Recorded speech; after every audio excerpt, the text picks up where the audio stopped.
Good evening. My name is N.Z. Washington. Several years ago, I was diagnosed with cancer.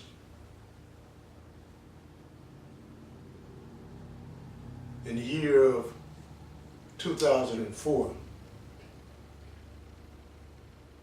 I was seeking a church because before the late Elzora Washington died, my mom, she said, "Son, you need to find you a church." And I always told my mom that I would.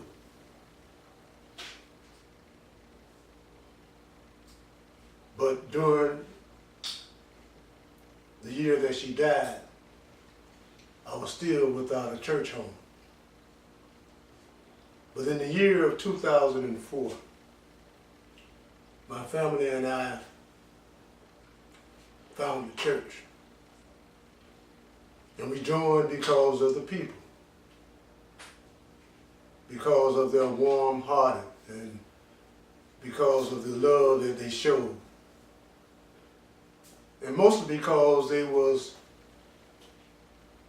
a group of people that believed and trusted in God and did a lot of praying. Unbeknown to me at the time, the members of that church was going to play a very important part in my life. The following month, one evening while showering, I was rubbing along my neck, and I ran across a lump.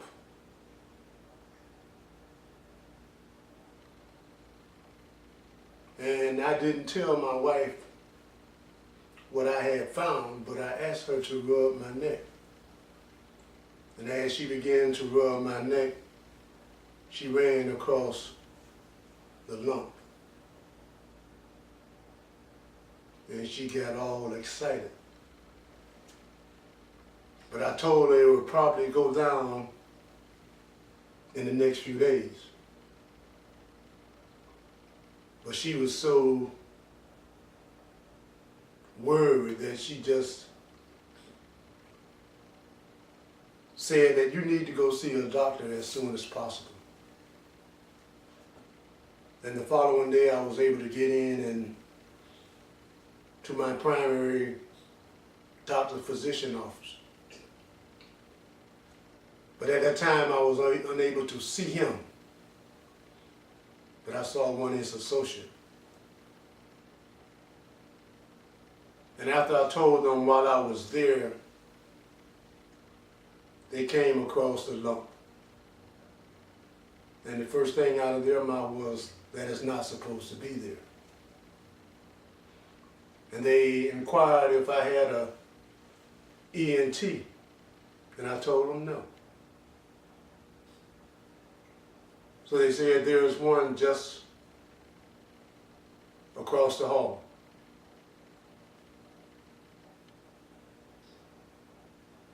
And they called and made an appointment. I was able to go see him the next day.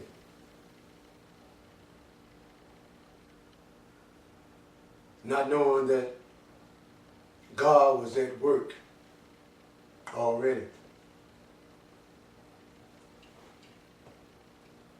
And when I saw the ENT and he did some blood work and he scheduled me for some x-rays. And when the x-rays and the blood work came back, he said, "I'm going to have to schedule for surgery because we want to take a biopsy of that and to find out what it was." And as they proceeded with the surgery and the results came back, the news wasn't that good. And he said that, I hate to tell you this, but The biopsy came back cancerous.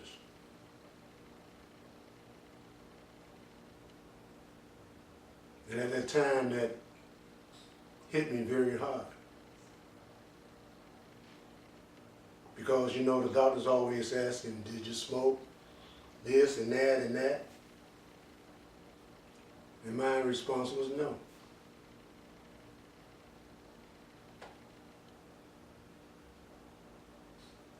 So I was scheduled to, after the surgery, I was scheduled to go see a radiologist.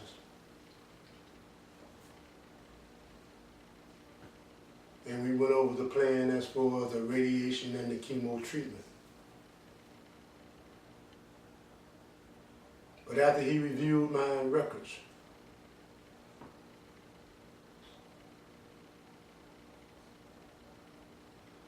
his prognosis was that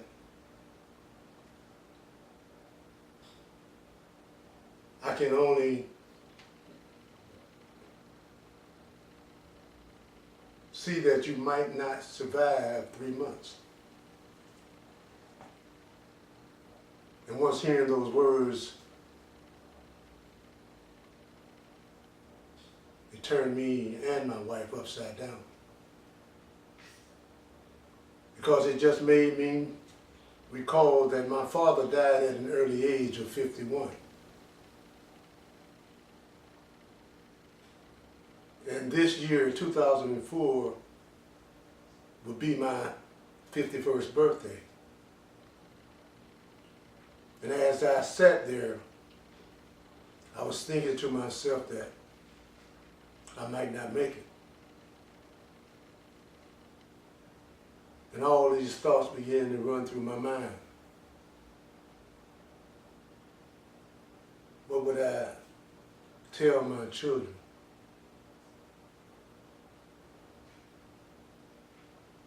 That in a few months that I might not be here any longer. What am I supposed to do? Where would I turn?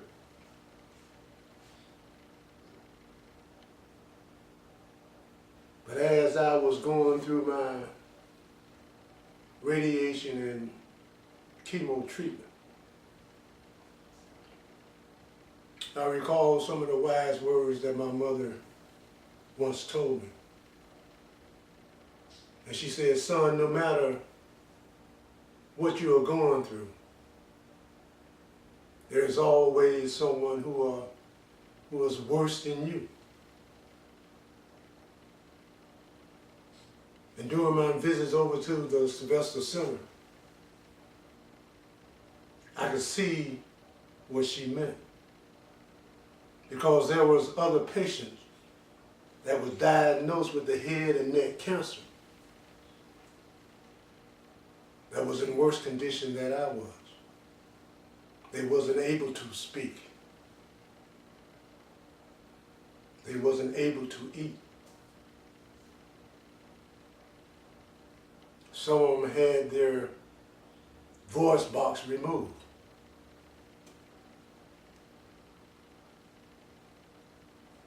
But from my radiation, it did burn my neck.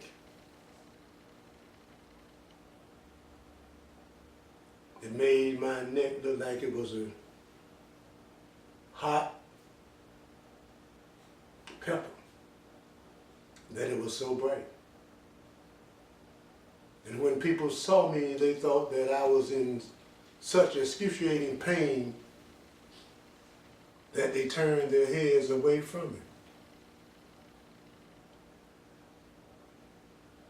But through God's grace and mercy, I didn't have any pain.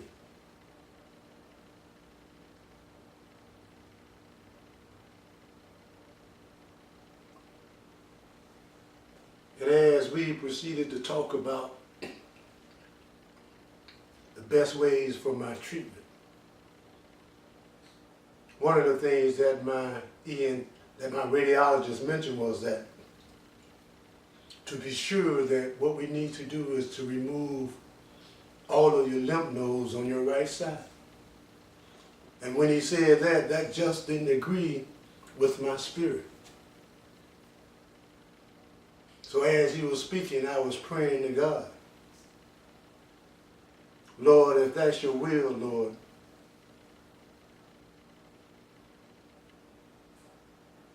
help me along. If that's your will. But if it's not your will, Lord, let me know. And although the doctor was saying they must come out, I was saying no.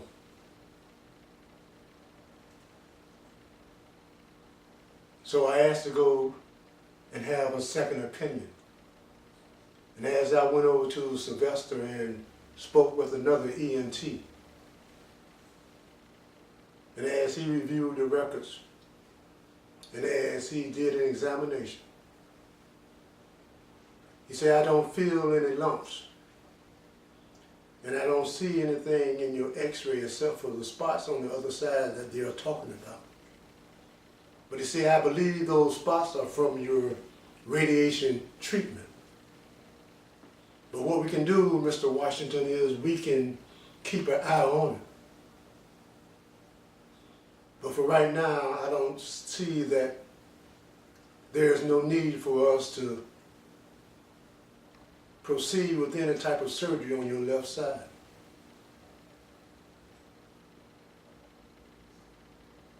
And although I was unable to eat, but during that time, two ladies that knew my wife stopped by one Sunday afternoon. And as they knocked on the door and as I got up to go and open, the first words out of their mouth was, Brother Washington, God told us to tell you that you are already healed. God was already working it out. Those words just reassured me that God was in control.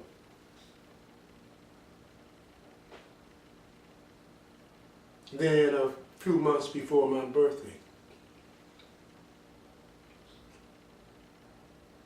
I prayed and I asked God if He would allow me to eat.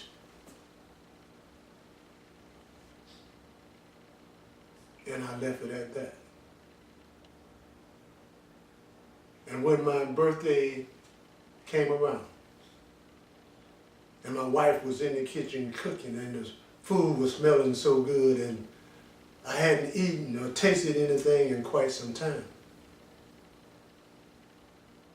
So I asked her to bring me a plate of food, and she began to laugh, saying, boy, you know you can't have anything to eat. But I kept on begging her to bring me a plate. And then she did, and as I sat there and as I said grace,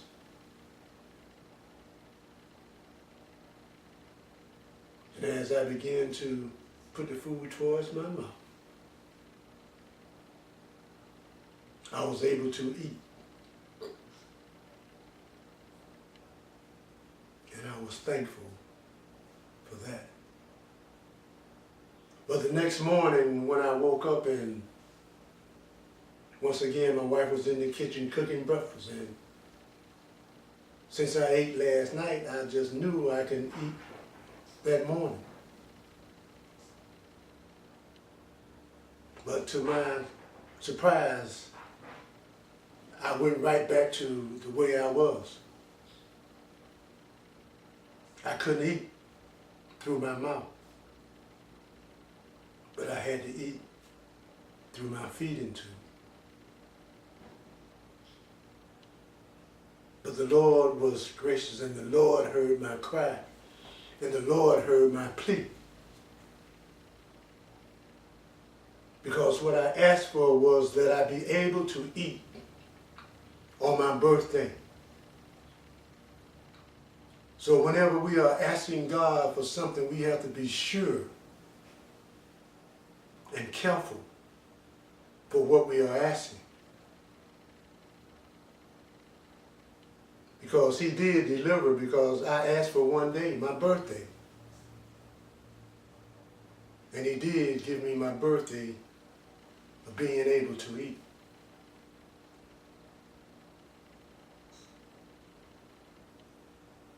And on my follow-up visit back to the doctor, and they did some more x-rays, and on the x-rays was some more spots showed up in my sinus area. And as they reviewed the x-rays, they said, Mr. Washington, it looks like you have inflammation in your sinus, but there's nothing to worry about. Because when you complete your radiation, your chemo, we will schedule at the end, towards the end of the year, cleaning that out.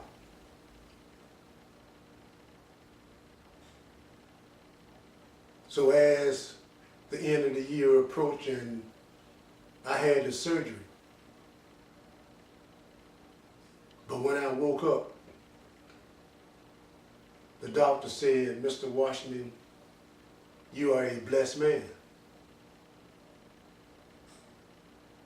He said, what we thought was inflammation in your sinus was worse than that. He said, what we found was fungal ball in your sinus. And he said, all it took was one speck of that fungus to break off and get into your bloodstream, and there would have been nothing that any doctors or anyone could do for you. He said once it got into your bloodstream, you would have died. But you see, God was in control of the situation. God knew what was in my sinus. See, even the doctors, with all their technology and all their schooling, they still couldn't say that what was in your sinus was fungus until they actually went in.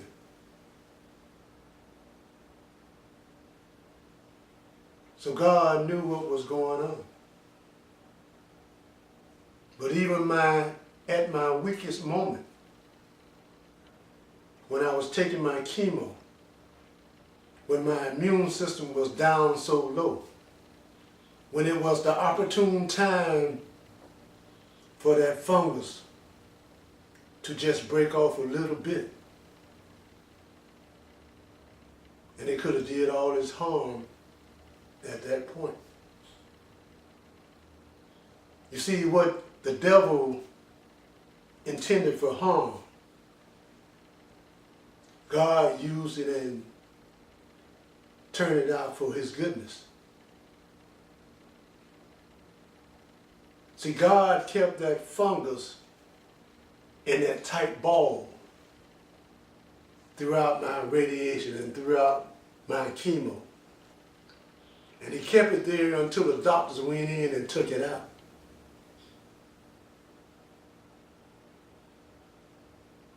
So no matter what we might be going through, no matter what the doctors might say, for we are not putting our trust in the doctors, but we are putting our trust in God. Although our days might be dark, our days might be gloomy, but those dark days and those gloomy days shall pass. And as the storm is over, the sun is going to shine. So no matter what you might be going through, when you can't seem to find your way. Know that God is in control and that He will see you through.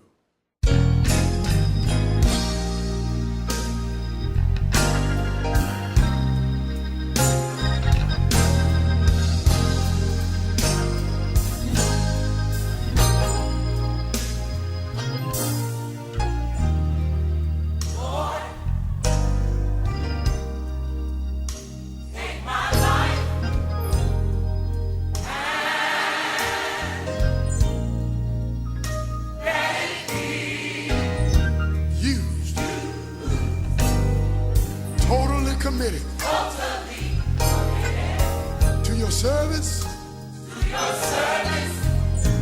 your blessed will. Yes, to your blessed will.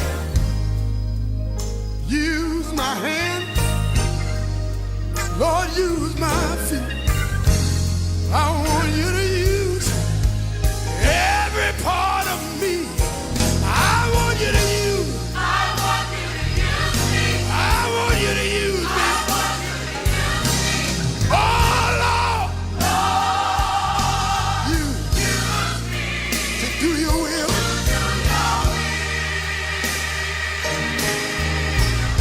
I believe I'll say it again. Lord, take my life. And I want you to let it be. I want to be used. Totally committed to your service. Yes, sir.